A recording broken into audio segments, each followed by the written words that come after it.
Well, hi there folks.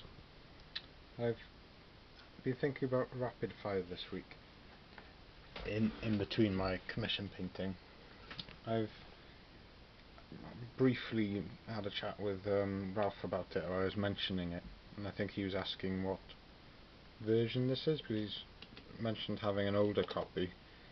If I remember correctly from reading it the other night, it was 2005. I think it's what's it say here? It's a 2005 it says here.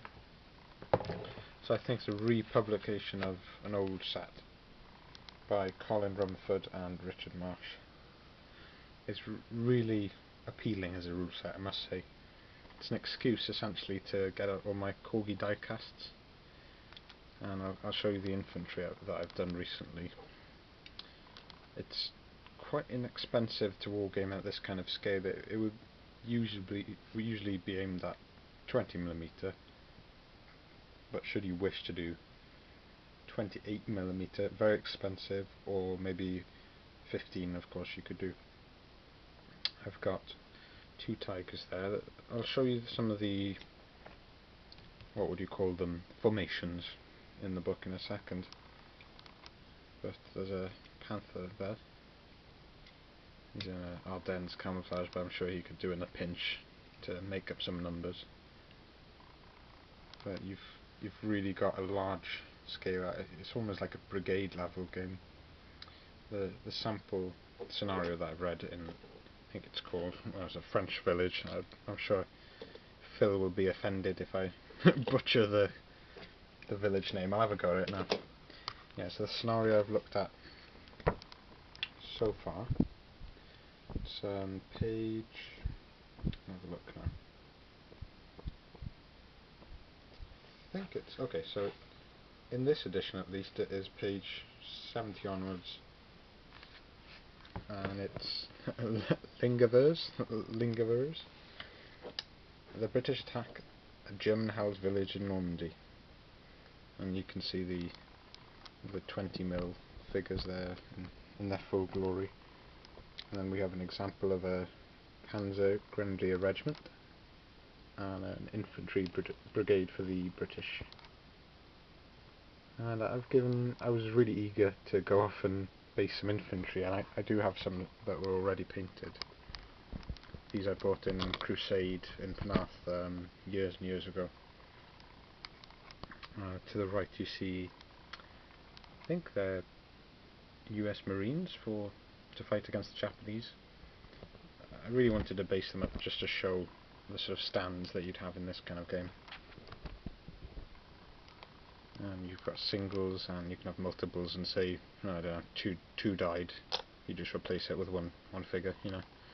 So it's quite a flexible basing system. It is more akin to Bolt Action in that sense. Flames of War, I think you remove stands or the entire unit flees or whatever.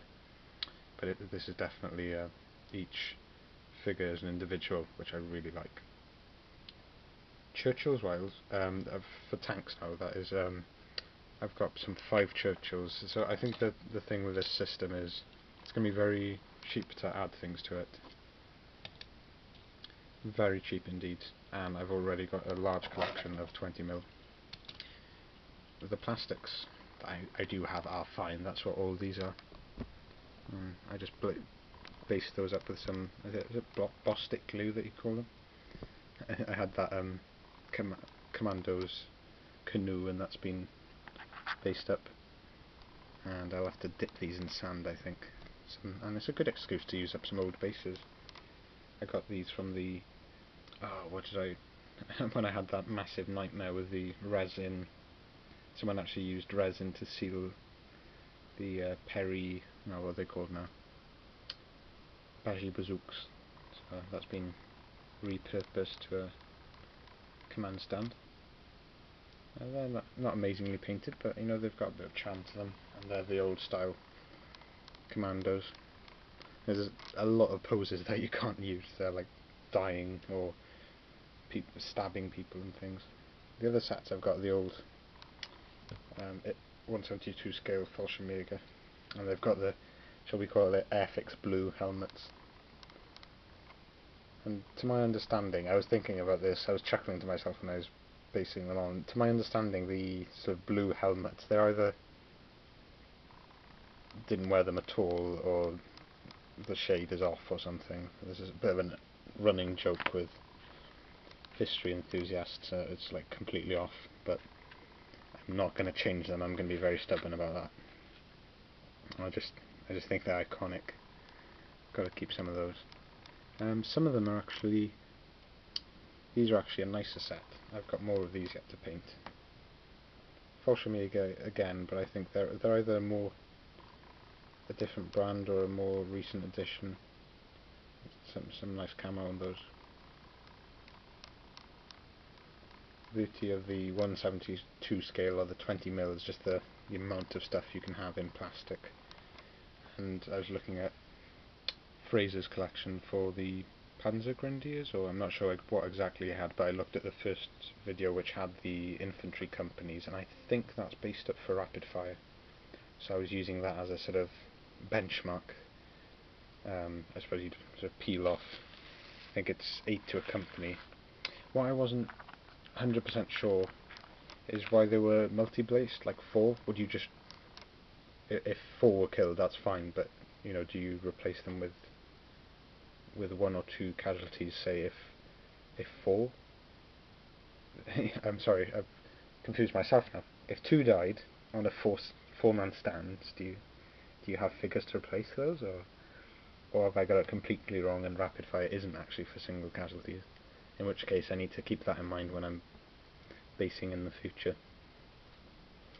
The pride and joy of this sort of small collection at the moment is my 88mm, and I think James took a fancy to this when I sent him a picture a couple of days ago. It's a very nice piece, and I only just noticed now that it's completely off. It's not straight at all, but hasn't stopped me using it to death when I was growing up. Numerous 1/72 scale battles were fought with this, and I'm just glad that I can save it and base them up, because when they're loose, it's, you know, they were destined for the bin really. But I think a lick of paint and some basing could do some wonders with this collection. I think I've showed you some of the armour support. You've seen already in the back there some of the Tigers, a Panther.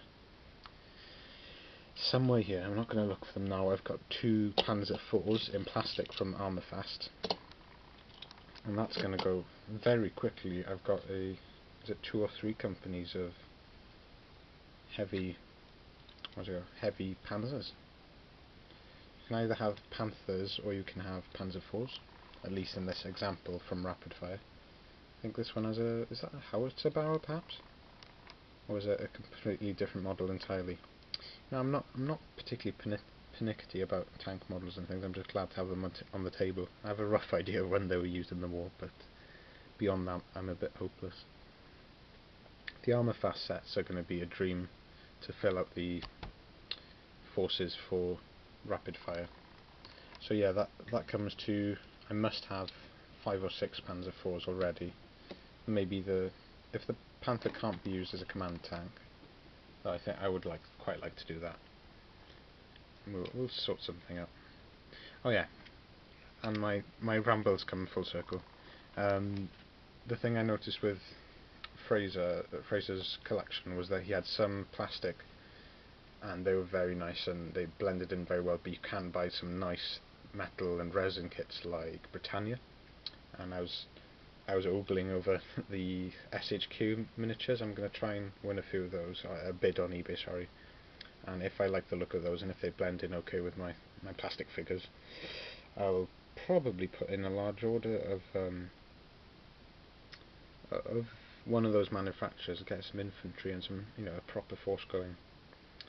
The only thing I might think about Rapid Fire is that it's aging a bit now, like all these Bolt Action and Flames of War. It's cutting edge and it's probably a bit more simplified than what it used to be.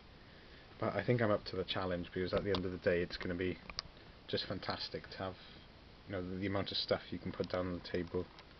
Space wise, I wouldn't say I'm not in the best of places. I don't have a 4x6 yet, which I would really like. I need to. I have the actual space for it in the garage. I don't have the tables for it.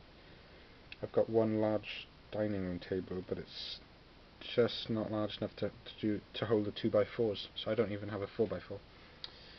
I'm trying to make the most of it, and it's fine for skirmish gaming, but it's not going to be enough in the grand scheme of things. So I'm definitely going to keep an eye out for more tables. Something like, sometimes you find like old school tables would be fine if they're getting rid of those, because they're all a specific shape, aren't they? So 3 of those would do you quite a nice sized table, or like old lab table, something like that.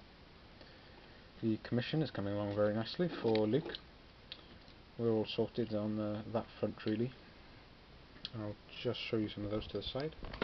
Just going through just doing everything on those. I've done the skin. I'm going khaki and a little bit of Iraqi sand in it, so that when I wash them I don't have to do too many highlights on those. The rope itself is all Iraqi sand. Yeah, the khaki is actually for webbing, yeah. This is quite a nice piece here. Camera work is all over the place today, sorry if you get seasick. I know it's not tight enough, bear with me. I think it's the ball bearing on this tripod is starting to go, so I think I need to reinvest in another one. I've got some good use out of it, to be fair. Yeah, that's definitely going. Maybe this will help. That's it, it's gone, I think. Anyway, I've got that, and done some weathering on it, and hopefully Luke is happy with that. It's my first fan gun carrier. Tried to do my best with the tarpaulin and things. I think he's a British tanker on the side though, that's how I've painted him as well. So maybe they're the sort of advanced party of 30 Corps or something. I'm really happy with the 2 jeeps that I've done as well. There's a mortar, machine gun and artillery piece yet to be finished, but they're very nearly done. The reason I haven't done the finishing touches on them is because they've been gloss varnished, so I'm just waiting for that to cure. I do like to give the metals a gloss varnish. And some 2 nice jeeps. Really happy with this one, I'd say. There we go. Because it's so bright outside, I think it's upsetting the camera brightness and things.